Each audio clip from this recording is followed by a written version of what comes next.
June 1944. Normandy. Morning light struggled to break through the thick gray mist. The air was cold and damp. The ground was not quiet. It was trembling. Not from wind. Not from thunder. From something heavier. Something alive. Far away, a deep sound rolled across the countryside. Slow. Heavy. Metallic. It was the sound of a German Tiger tank moving through the hedgerows. 32 American soldiers were trapped inside a narrow sunken road, carved deep into the earth by centuries of farm carts. Tall dirt walls rose on both sides, topped with thick green hedges. From above it looked like cover. From inside it felt like a grave. They had dug in here for days. They were tired, dirty, hungry, afraid. They knew that sound. Every man did. A Tiger tank was coming. The soldiers checked their weapons with shaking hands.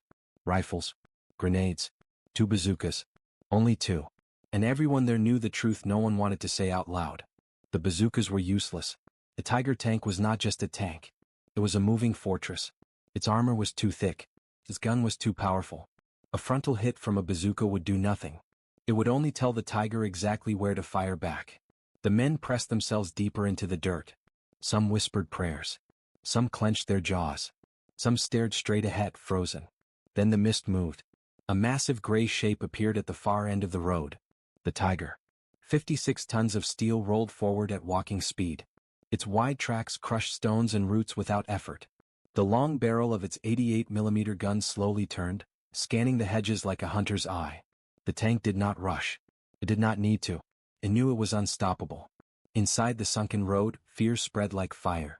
This was not the first time American soldiers had seen a Tiger. They had heard the stories. Entire Sherman tank crews destroyed before they could even fire a shot. Columns wiped out in minutes. Infantry scattered like leaves. The Tiger was not just a weapon. It was psychological warfare. Someone whispered, "We're dead." Another man tightened his grip on a bazooka, knowing it would not save him. Then the Tiger fired. The sound was sharp and violent. Not a boom. A crack. Like the sky breaking. The shell hit a farmhouse to the left of the road. Stone exploded outward. Wood shattered. Dust and debris filled the air. The shockwave slammed into the hedges and shook the ground beneath the soldiers. The message was clear. Stay down. We see you. You cannot stop us. This was how the Tiger fought infantry. It did not waste armor-piercing rounds. It used high-explosive shells. It crushed positions before the men inside them could even think. The Tiger advanced again. 50 meters closer. The American lieutenant shouted orders, but his voice was thin against the sound of steel and engine. The plan was simple and terrible. Hold the road. Delay the tank. Die if necessary. They were not expected to win. The Tiger's turret moved slightly. The machine guns were ready. German infantry followed behind, waiting for the tank to finish the job. The soldiers felt it now. That heavy truth pressing down on their chest.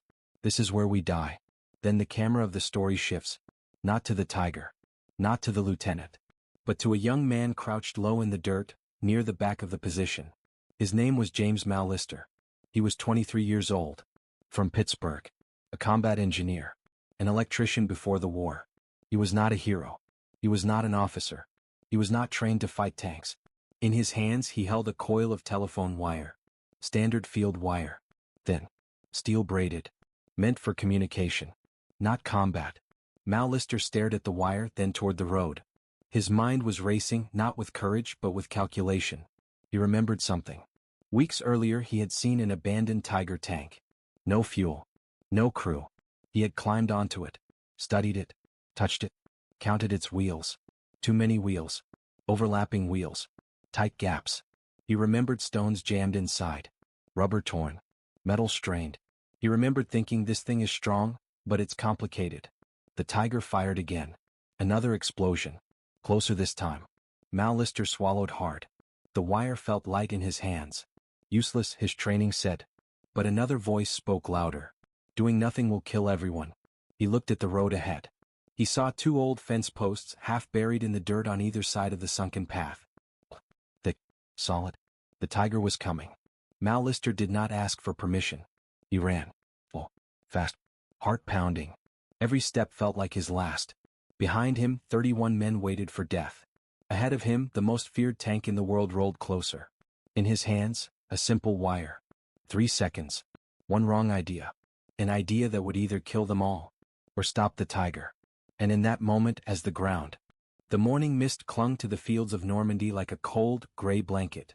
The sun struggled to shine through, casting weak shadows on the broken hedgerows and narrow roads. The air smelled of wet earth, smoke, and fear. Down the sunken road, the Tiger tank loomed larger with every passing second. Its tracks crushed the stones beneath them, leaving deep ruts in the dirt. Its 88mm barrel turned slowly, scanning for threats, while its engine roared like a mechanical beast. It was not just a tank. It was a monster, a steel predator that had haunted the Allied troops for years. Inside the hedges, the 32 American soldiers crouched in tense silence. Every man knew the stories. Shermans destroyed before they could fire a shot. Entire columns wiped out in minutes. Infantry scattered in terror. The Tiger was not just metal. It was a weapon of fear. Corporal Harris whispered, "It's coming, we're finished." Lieutenant Thompson shook his head. He had led men through worse, but even he could not hide the fear in his voice. "Keep low, don't move. Wait for orders." The Tiger moved methodically down the sunken road, its weight pressing down like a force of nature. Its overlapping wheels were a marvel of German engineering, designed to spread 56 tons of armor over soft ground. The Americans knew its reputation. They had been trained, never fight a Tiger head-on. Avoid it, escape if possible, call for air support. Anything else meant death. The tank fired again. This time, its shell hit a small orchard on the left. Trees shattered. Soil erupted. Shrapnel flew over the heads of the soldiers. The shockwave rattled the hedgerows.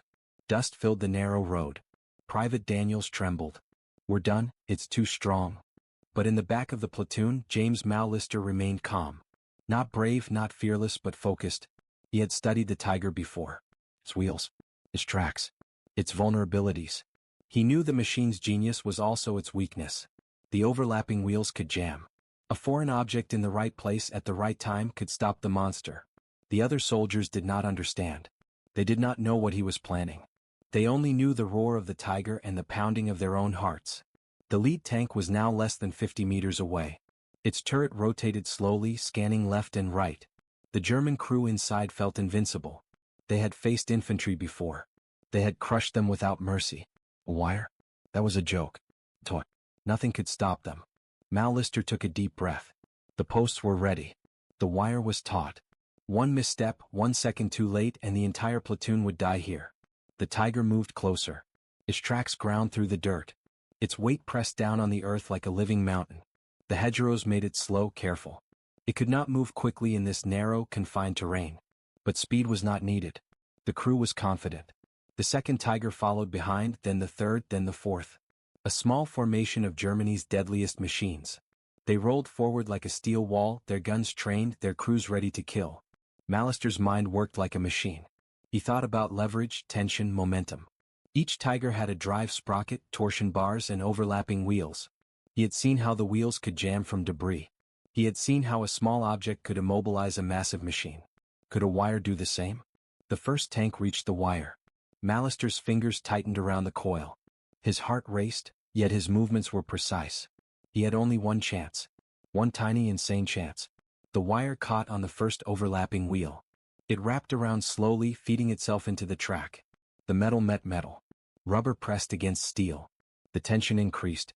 Mallister felt the vibration through his hands. Inside the Tiger, the crew panicked. The track seized. The torsion bars strained. The tank lurched. The driver tried to turn, but the locked wheel acted as an anchor. The lead Tiger swung violently to the left, then ground to a halt. Smoke poured from its engine. The turret twisted slightly, unable to rotate fully. The German commander shouted into his radio, alarm rising in his voice. Panic spread to the other tanks. They could not pass. The road was too narrow. They were trapped behind the immobilized lead tank. In the hedgerows, the Americans could barely believe what they saw. 32 soldiers watched as the monster stopped, not by artillery, not by airstrike, but by a simple coil of wire. The second Tiger tried to push forward. Track spun uselessly. Rubber smoked. Its driver realized brute force could not overcome the jam. The other two Tigers halted behind it, stuck in the same nightmare. Mallister exhaled slowly, still crouched in the dirt. He had done it. Against all odds, the impossible had happened.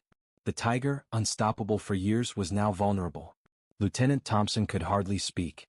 "Prepare to fire, flanking positions," Now, the American soldiers readied themselves. Bazookas, rifles, grenades. The impossible trap had created an opportunity.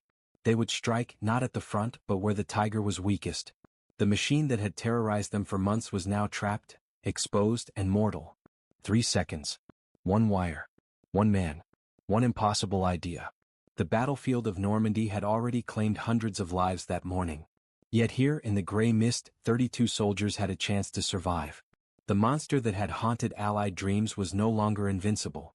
And it had taken nothing more than a coil of wire and the courage of a single man willing to act when everyone else would have frozen. Mallister's eyes never left the lead tank. Every second counted. Every heartbeat was loud. The tension in the air was like electricity. The soldiers knew, the next moves could either save them or end them all. The story of the tiger, of fear and of ingenuity was only beginning. The sunken road was silent for a heartbeat. Then the first tiger's massive track met the wire. At first, nothing seemed to happen. The Germans inside laughed. The officer in the turret leaned forward, scanning the hedgerows. Just a wire, nothing to worry about, he muttered. But physics had other plans. The thin steel cable, barely noticeable in the morning fog, hooked itself around the third overlapping road wheel. One loop, then another. The interleaved design of the tiger, meant for perfection, became its trap.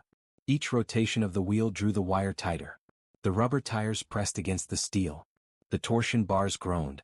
Inside, the driver felt the loss of control before he even knew why. The tank lurched violently to the left. The engine screamed as it tried to compensate. The gun barrel swung slightly off course. Smoke started to curl from the tracks. The second tiger, less than 10 meters behind, attempted to push forward. Its tracks spun, throwing dirt and stones, but the lead tank did not budge. The narrow sunken road meant they could not maneuver around. The third and fourth tigers ground to a halt behind them, trapped by the immobile monster at the front. Mallister stayed low in the dirt, heart racing. His hands shook but he did not move. Every second counted. If the wire snapped, if the posts failed, if the angle was wrong, everything would be lost. The Germans were now panicking. The commander yelled into his radio, his voice rising in fear. He didn't know what had stopped the tiger. Something jammed it. Something he had never imagined. The first tank's engine roared, trying to push forward, but the wire held firm. The left track acted as an anchor. The mechanical advantage of the interleaved wheels worked against them. The torsion bar on the third wheel snapped with a sharp metallic crack. One suspension arm bent. Another followed. The machine was immobilized in under 3 seconds. From the hedgerows, the American soldiers could hardly believe it. The impossible had happened. The tiger, the most feared weapon of the war, was stopped by a single coil of wire. 32 men stared in awe, understanding for the first time that they had a chance. Lieutenant Thompson quickly assessed the situation.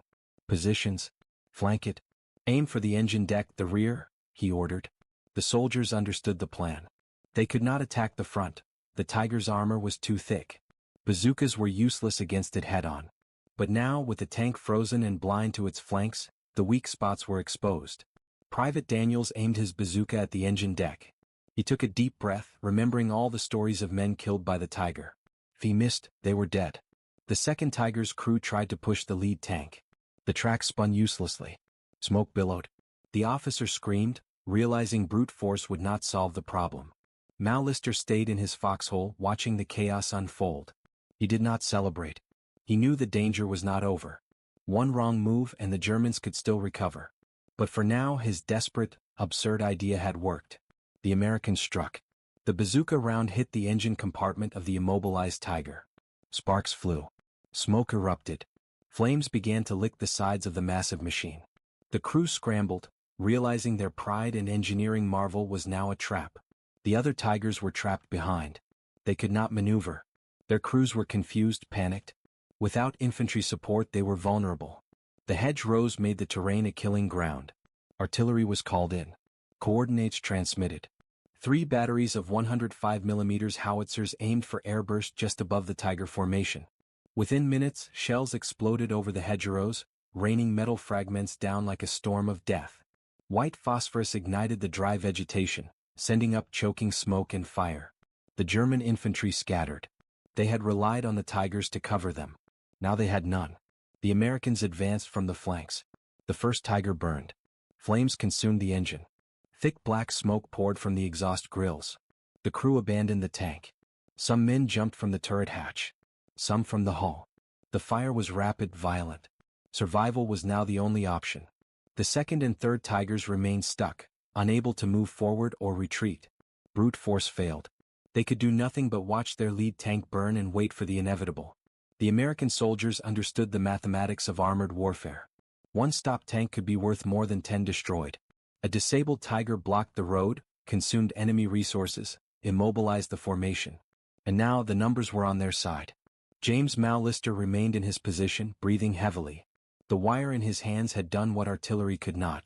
It had neutralized the monster. For the men in the hedgerows it was survival. For the Germans it was panic. Lieutenant Thompson moved through the foxholes, directing the platoon. Every man had a role. They flanked, fired, and advanced. The Tigers could not respond effectively. The sunken road had become a cage. 3 seconds. One wire. One man's desperate idea. The most feared tank in the world. Immobilized. By the time the smoke cleared, the Americans had survived. The lead Tiger was destroyed. The following tanks were trapped and eventually surrendered. 32 men lived to tell the story of a machine that should have been unstoppable, and the wire that stopped it. Mallister never claimed heroism. He only remembered one thought: I had to try. Doing nothing would have killed us all. In that quiet, foggy morning in Normandy, ingenuity, courage, and desperation had triumphed over fear and steel. And the legend of the wire trap began. The morning fog hung thick over the Normandy countryside, mixing with smoke from the burning lead Tiger. The roar of engines and the sharp crack of gunfire echoed across the sunken road. The Americans, 32 soldiers dug into the hedgerows, now had a chance, a narrow, dangerous chance, to turn the tide. Lieutenant Thompson moved quickly between foxholes, shouting orders. Flank the Tigers. Target the engine decks. Keep low. Move fast. Every man understood the stakes. One wrong step could end in death. The Germans were panicked, but not yet defeated. Their tanks were trapped, but the crews were still capable and dangerous. The enemy infantry had not entirely fled. Machine guns were hidden in the hedges, rifles aimed at any exposed figure. Private Daniels tightened his grip on the bazooka. He aimed carefully at the second Tiger's rear engine deck. The heat from the burning lead tank reminded him of the stakes. He exhaled slowly, counted to 3 and fired. The rocket struck the engine compartment with a loud thud. Sparks flew. Smoke rose. The second Tiger shuddered violently. The crew scrambled, panic spreading like wildfire. Mallister watched, tense, from his foxhole. He had done his part. The wire had done its job. Now it was up to the soldiers to finish the action. Every movement was dangerous. The hedgerows offered cover, but only if the men stayed low and coordinated. The third and fourth Tigers were still trapped behind the lead tank. Their crews tried to free the vehicles, but the narrow road prevented any maneuver. The interleaved wheels, which had been a source of German pride, now worked against them. One misaligned torsion bar, one bent suspension arm, and the tanks were immobilized. Artillery had been called in. Coordinates transmitted. The first shells landed just above the trapped Tigers, exploding in the air and raining down fragments. White phosphorus lit the hedgerows, sending soldiers scurrying for cover. The Germans had no choice but to retreat or risk being destroyed. American riflemen moved through the cover, flanking from both sides of the sunken road. Every step was calculated. Every movement counted. Grenades flew over the hedgerows, landing behind enemy positions. The Germans, disoriented and trapped, could not respond effectively. The second Tiger tried one last desperate push forward. Its tracks spun furiously, tearing up the dirt, but the lead tank remained firmly stuck. Smoke poured from the engines. The torsion bars groaned and snapped. The American soldiers could see the panic in the commander's eyes. The great German machine, once feared across Europe, was now helpless. Lieutenant Thompson signaled his men. Advance. Keep moving. Target anything that moves. The soldiers pressed forward, carefully, under the cover of the hedgerows. They aimed for the weak points, the rear, the engine decks, the tracks. Bazooka teams fired, grenades exploded, rifles cracked. The trapped Tigers could do little. Their main guns could not traverse the hedgerows quickly enough to target the advancing infantry. From his position, Mallister could see the chaos. The plan had worked. The wire had immobilized the lead Tiger. Flanking attacks had destroyed enemy support. Artillery had broken the German infantry. What had seemed impossible only minutes ago was now happening before their eyes. The second Tiger erupted in flames after a well-aimed bazooka hit the fuel tanks. The third tank's engine seized from overstrained tracks and bent suspension arms. The fourth remained stuck, its crew surrendering when it became clear escape was impossible. The hedgerows were quiet now, except for the moans of the wounded and the crackle of fire.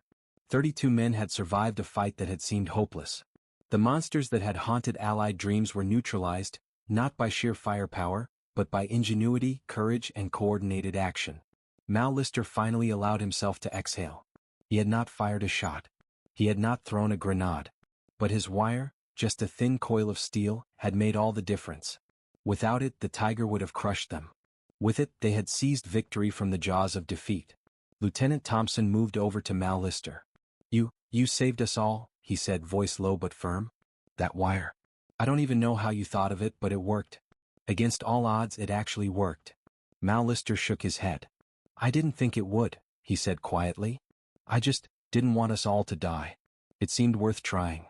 The soldiers began to regroup, tending to the wounded and securing the area. Smoke from the burning tanks and hedgerows still filled the air, but the immediate threat had passed. The sun now pierced the fog, illuminating the devastation. The road was littered with debris, broken equipment, and scorched metal. The Americans had won this battle, but they all knew the war was far from over. Normandy was still a deadly maze, full of hidden dangers and enemy positions. Yet for the first time, they had experienced what a single act of ingenuity could achieve. 3 seconds. One wire. One man's courage. And 32 soldiers had survived where death seemed certain. The legend of the wire trap would spread among the troops, whispered in mess halls, recounted in letters home, and eventually recorded in reports and manuals. For Mal Lister, it was not glory he sought. It was survival and the knowledge that sometimes the simplest solution, applied with courage and timing, could defeat the deadliest machine on earth. And in Normandy, on that cold June morning, the impossible had happened. The Tiger had been stopped. The smoke still hung thick over the sunken road, mingling with the morning fog. The Americans moved cautiously, securing the area and checking for survivors. The smell of gunpowder, burned metal, and scorched earth filled the air.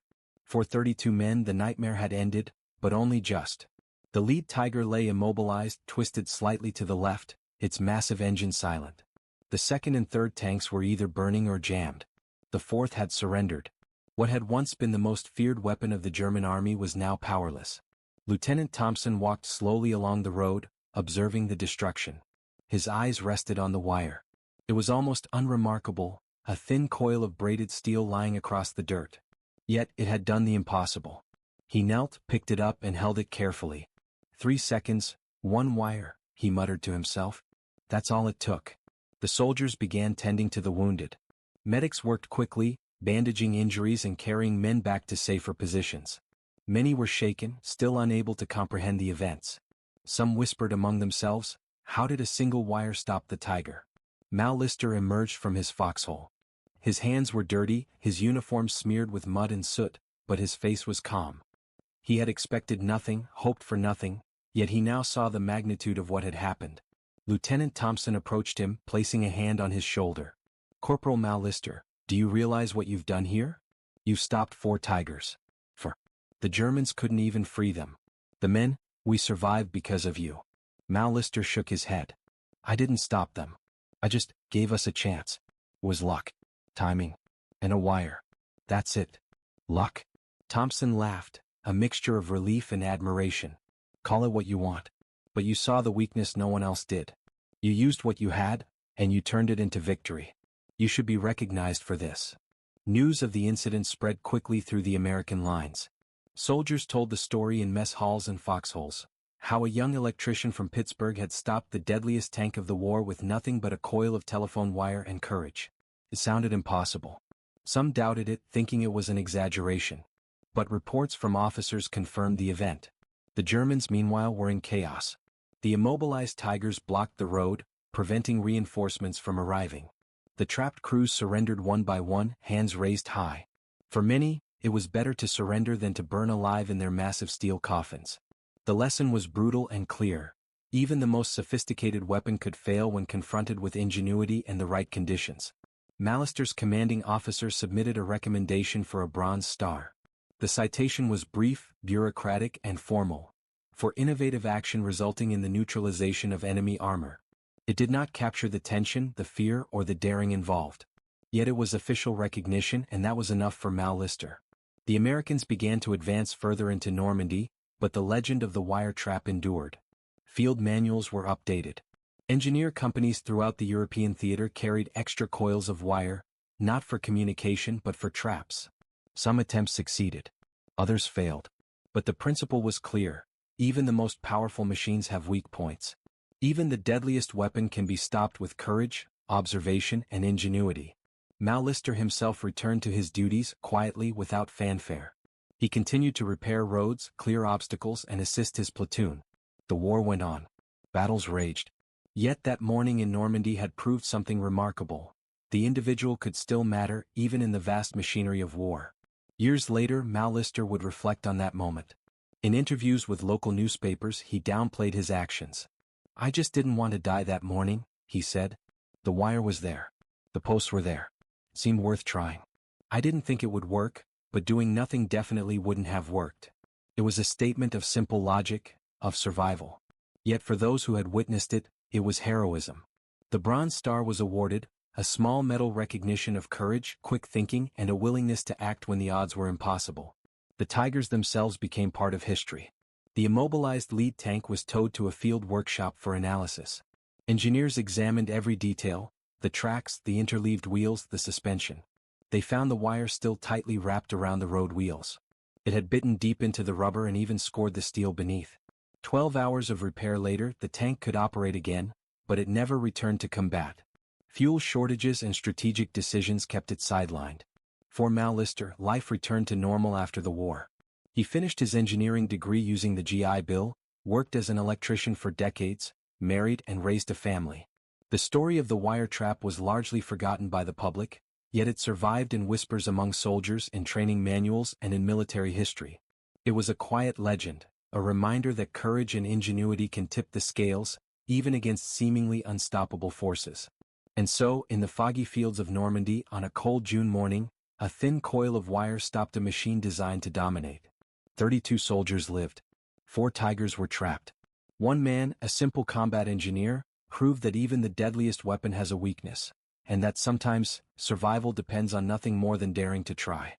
The sun rose higher over Normandy, burning away the morning fog and illuminating the scarred landscape. Hedgerows, once green and alive, now stood shattered and blackened, witnesses to the fierce struggle that had just unfolded. American soldiers moved cautiously, clearing debris, helping the wounded, and preparing to push further into occupied territory. The immobilized Tigers, now symbols of German vulnerability, remained as silent warnings. The story of the wire trap spread among the troops like wildfire. Soldiers whispered about it in mess halls, letters home, and on radios. Engineers carried extra coils of wire, hoping for another opportunity to stop the seemingly unstoppable. The legend of Corporal James Mal Lister grew quietly, yet powerfully, reminding everyone that ingenuity could triumph over brute strength. But the war did not pause. Normandy was far from conquered. German forces, despite the setback, were regrouping. Reinforcements moved cautiously, learning from the sudden loss of their elite Tigers. The Allies had gained a tactical advantage, but the battle was far from over. Every day brought new threats: minefields, sniper fire, hidden machine gun nests, and armored counterattacks. Mal Lister and his platoon were reassigned to another sector. Their mission was clear: advance, clear obstacles, and secure key roads. The young engineer walked among the men, his coil of wire carefully stowed. He was no longer just a soldier. He was a symbol of how small actions could shift the tide of battle. In briefings, officers discussed the strategic implications of the morning's events.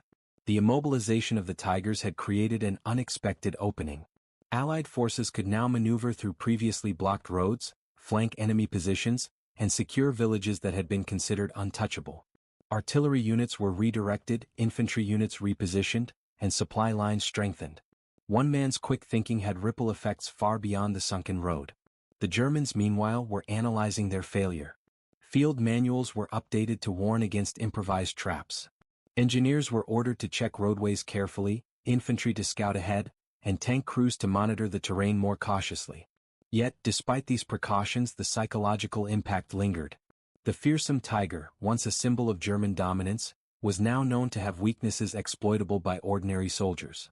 Mal Lister noticed the change among the troops. Morale had lifted. Soldiers walked with a bit more confidence, knowing that courage and observation could make a difference. The Allies had learned an important lesson. Overwhelming firepower was not always necessary to win. Innovation, timing, and understanding of the environment could be just as deadly. The campaign in Normandy continued. Every village captured, every road secured, and every enemy position neutralized added to the momentum of the Allied advance. Reports reached higher command about the effectiveness of improvised traps and the bravery of individual soldiers. Mal Lister's wire trick was recorded in after-action reports, not as a simple anecdote, but as a tactical lesson for engineers and infantry alike. Back at the temporary headquarters, officers discussed the long-term impact. The immobilization of even a single Tiger had tied up German resources. Repair crews, recovery vehicles, and spare parts were diverted from other fronts. The Germans could not afford to lose trained tank crews or expensive vehicles. Each trapped Tiger represented a strategic inconvenience, slowing down their defensive operations and giving the Allies precious time to press forward. For Mal Lister, the larger strategic implications were not his concern. He thought only of survival, of his men, and of the simple act that had saved lives that morning. Yet, in hindsight, it became clear. The smallest actions in war could influence the largest outcomes. A single wire, wrapped in the right place at the right moment, had shifted the balance in a tiny corner of a vast conflict. Even years later, historians would study the Normandy campaign, noting how small innovations could impact larger operations. Corporal Mal Lister's wire trap became a case study in military schools, an example of how observation, creativity, and courage could neutralize what seemed invincible. The Tigers, terrifying on paper and in open combat, were now symbols not just of power but of vulnerability. As the Allied advance continued through Normandy, the sun set over the horizon. Smoke from the battlefield mingled with the fading light. Soldiers settled into their foxholes, tired but alive. For a brief moment, silence replaced the roar of engines and the crackle of gunfire. Mal Lister looked out across the shattered fields, coil of wire in hand, and understood something profound. War was unpredictable, but human ingenuity could carve paths through the chaos. 3 seconds. 1 wire. 1 man's courage. 4 Tigers trapped. 32 lives saved. The story of Normandy was being written, and in that story, Mal Lister's act would endure as a testament to the power of ingenuity and the resilience of ordinary soldiers facing extraordinary odds. Years had passed since that foggy June morning in Normandy. The war was over. Europe lay scarred and rebuilt, soldiers returned home, and history books began to tell the stories of bravery, sacrifice, and the relentless machinery of war. Yet, few knew the full story of a young electrician from Pittsburgh, a man whose quick thinking had stopped one of the deadliest weapons ever built. James Mal Lister returned home quietly. He married, raised a family, and worked as an electrician for decades. To neighbors, friends, and even his children, he was just another man who had served in the war. They knew he had earned a Bronze Star, but the details were vague, obscured by paperwork, time, and modesty. The wire, the Tigers, the sunken road, they were nearly forgotten in the public eye. But for those who served with him, the story was legendary. Engineers in the field repeated it in training. Infantry officers used it as a lesson in observation and courage. Mal Lister's act became a symbol of how the ordinary could confront the extraordinary, how ingenuity could exploit the weaknesses in the most advanced machines. At the Infantry Museum in Fort Moore, Georgia, a small display preserved the wire. Frayed steel, rust spots, faded green fabric insulation. Nothing dramatic. Nothing that seemed like it could stop a 56-ton Tiger tank. And yet, a typed card beside it explained everything. How one man with little more than courage, observation, and a coil of wire immobilized the deadliest weapon of the German army in less than 3 seconds. Tourists passed by, often unaware of its significance. Soldiers studying the display paused, understanding instantly that war was not only fought with guns and tanks, but with ingenuity, timing, and daring. Mal Lister never sought fame. He avoided interviews, declined opportunities to recount his story publicly, and focused on his family and work. But his actions resonated far beyond that sunken road. Military historians analyzed the trap, noting how the Tigers' interleaved wheels, while brilliant in design, created narrow channels that could jam under pressure. The wire trap became a case study in improvised anti-tank tactics, showing how the simplest tools applied at the right moment could change outcomes. The broader lessons were clear. Germany had invested heavily in complex engineering, producing weapons that were technically brilliant but fragile in real conditions. The Allies, using simpler, mass-produced equipment and leveraging strategy, ingenuity, and observation, ultimately triumphed. Mallester's wire was a microcosm of that principle. The deadliest weapon could be stopped not by matching it with another monster, but by understanding its flaws and acting decisively. In military schools, instructors used Mallester's example to teach innovation under pressure. Observe your enemy. Understand their system. Exploit the seams in their complexity, they would say. Courage is necessary, but timing and creativity can make the impossible possible. Students listened, captivated. The story was both suspenseful and instructive, showing how history often hinges on the actions of individuals, small in scale but enormous in impact. Even beyond the military, the lesson resonates. In life, in science, and in the struggles of the ordinary person, ingenuity often matters more than raw power. Mallester's wire trap teaches that carefully observing systems, noticing weaknesses and taking action, even with limited tools, can change outcomes dramatically. The Normandy sunken road remained quiet, now peaceful farmland. Hedgerows regrew, masking the scars of the battle. Yet, in memory and history, the ground remembers. It remembers the roar of engines, the fear in soldiers' eyes, the coil of wire that defied probability, and the courage of a single man who refused to accept helplessness. Mallister lived a long life. He passed away in 1989, leaving behind a family, a career, and a story almost lost to history. In obituaries, his military service was mentioned briefly: a Bronze Star recipient, combat engineer, veteran of Normandy. Rarely did the words capture the suspense, fear, and ingenuity of that one fateful morning. But the story endured. Among soldiers, historians, and engineers, it became a quiet legend, a tale of courage and cleverness that altered a small piece of history and saved lives.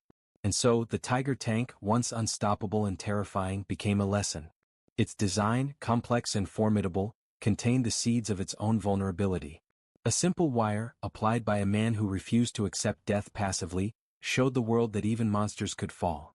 Every loop around the road wheels, every taut strand stretched across that sunken road, was a testament to human ingenuity, courage, and the unpredictable mathematics of war.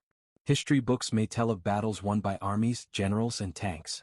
Yet the true stories, the ones that inspire awe, are often smaller, quieter, and almost impossible to believe. Corporal James Mallester's wire trap is one of those stories. 3 seconds. One wire. A few men alive. 4 tigers stopped. And a lesson that endures. Even in the face of overwhelming power, courage and cleverness can rewrite the rules, leaving a legacy far greater than the sum of its parts. The camera pans over the quiet fields, the hedgerows bathed in golden evening light. The wire, small and unassuming, sits in a climate-controlled case. The wind whispers through the grass, carrying the echoes of history. And the story lingers, reminding us all that sometimes, the smallest actions carry the greatest weight.